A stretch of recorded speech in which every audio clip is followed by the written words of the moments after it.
The silent double standard. Let's get uncomfortable. A woman gets pregnant. She has options. She can choose to be a mother. She can choose abortion. She can choose adoption. Or she can choose to walk away. But what about the man? What if he's not ready? Not willing?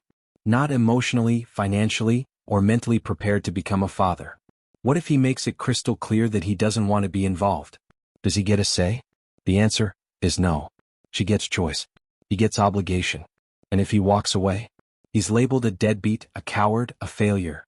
But what if we're looking at this all wrong? What if the real question is, if a woman can legally opt out of parenthood, why can't a man? Is that equality? Or is that hypocrisy dressed as morality? Buckle up, because this episode is going to piss people off. And it should. The reproductive rights gap, 2 different rulebooks. Let's start with the obvious. When it comes to reproduction, women have choices.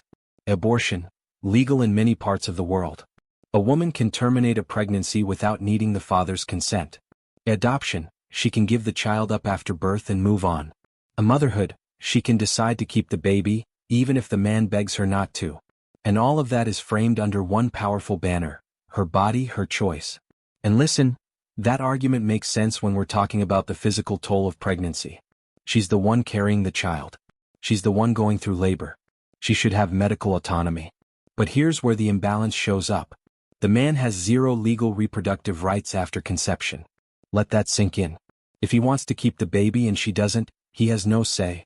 If he doesn't want the baby and she does, he still has no say. He can't opt out. He can't refuse the role. He can't say, "I'm not ready to be a dad," and walk away, legally, emotionally, or financially. And for the next 18 years he pays. In cash. In stress. In consequences. Now tell me, is that equality? Or is that a society where one gender holds the power of choice, while the other gets handed a bill? The financial abortion debate? Men want the same option. There's a growing movement out there. Quiet. Frustrated. And it's asking one bold question.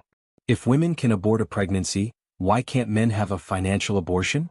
Meaning, if a man makes it clear early on that he does not want to be a father, and the woman chooses to keep the child anyway, shouldn't he have the legal right to walk away too?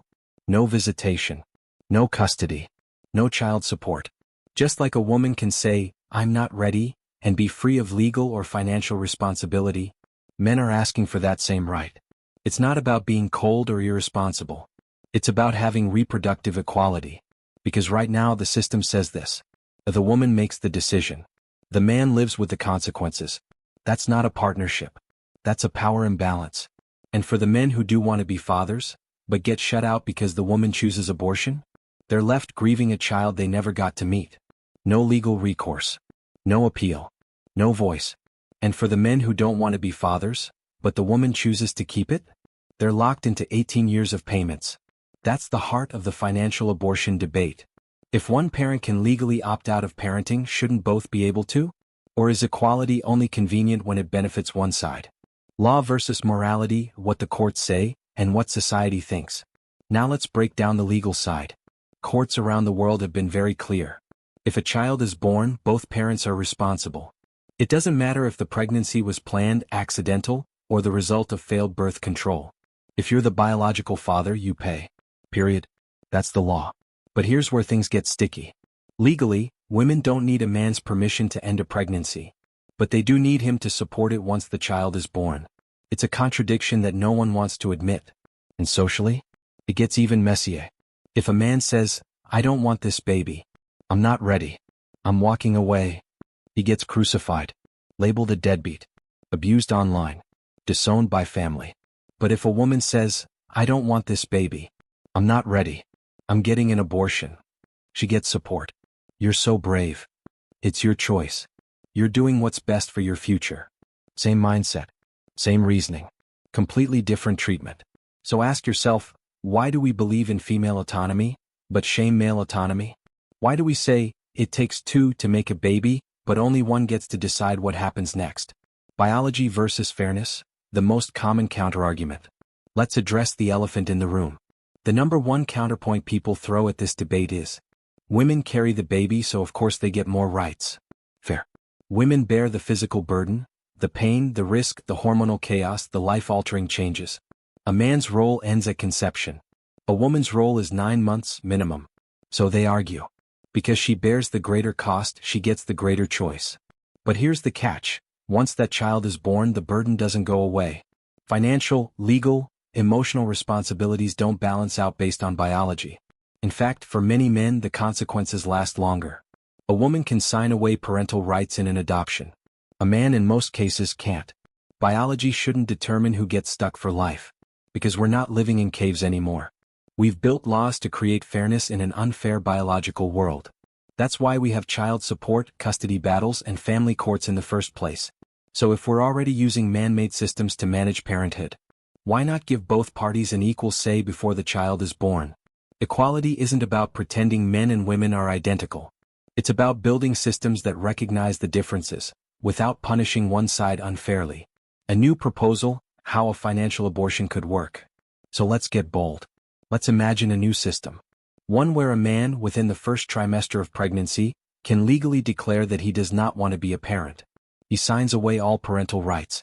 No custody. No involvement. But in return, no child support.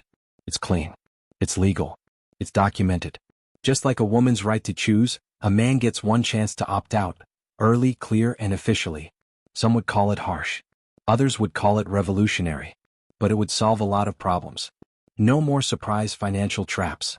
And no more bitter custody fights. No more men paying for choices they never made. It doesn't erase the child. It doesn't erase the mother's choice. It simply means both parents are accountable only for choices they consciously agreed to. That's real equality. That's real fairness. The question is, does society care enough about fairness to make it happen? Or are we too addicted to punishing men for biology they can't control? Fair or selfish? You decide. So here we are. In the middle of one of the most uncomfortable conversations in modern society. Reproductive rights. Not just for women, but for men too. Because we can't keep screaming equality while only one side gets options. We can't keep demanding accountability from men while denying them autonomy. A child deserves love. But love, respect, and responsibility should never be forced. They should be chosen. So ask yourself, if a woman has the right to walk away from parenthood, why doesn't a man? Is this a question of fairness? Or is this just another system rigged in silence? Drop your thoughts in the comments. This is Crazy Discuss, the podcast where comfort zones go to die. And remember, true equality doesn't pick favorites. It demands truth from both sides. Until next time.